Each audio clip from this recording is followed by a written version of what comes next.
Imagine this, it's the 1600s and a British company called the East India Company arrives in India. They're looking for spices and beautiful fabrics to trade. They start small, setting up little trading posts. But guess what? These posts get bigger and more powerful. The company gets greedy and wants to rule, not just trade. Now, around the 1700s, the Mughal Empire, which was super strong before, starts to weaken. The British see this as their chance. They use their army to take control. A big battle in 1757 called the Battle of Plassey changes everything. The British win and become the rulers of Bengal. This is a turning point. The East India Company goes from being traders to kings.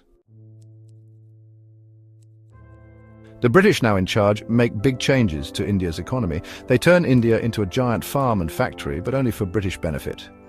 Imagine this, Indian cotton, tea and indigo are sent straight to British factories, making them rich. But here's the unfair part.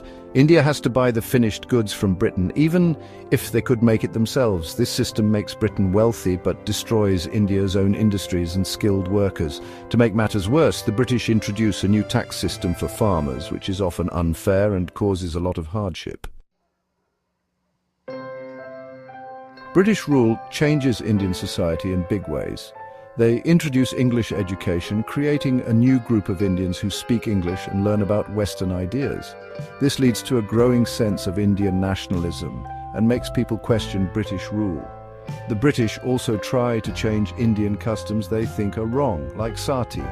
While they might have good intentions, this angers some Indians. To add fuel to the fire, the British administration often favors certain groups over others, causing even more division within Indian society.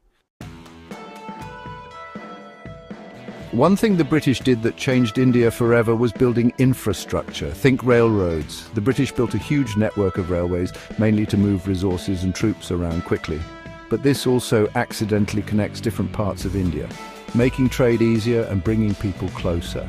They also start universities and schools, spreading Western education throughout the country. While these changes have a big impact on India's intellectual and cultural scene, let's not forget the British were mainly looking out for their own interests. From day one, Indians resist British rule. There are small protests and huge revolts, all fighting for freedom.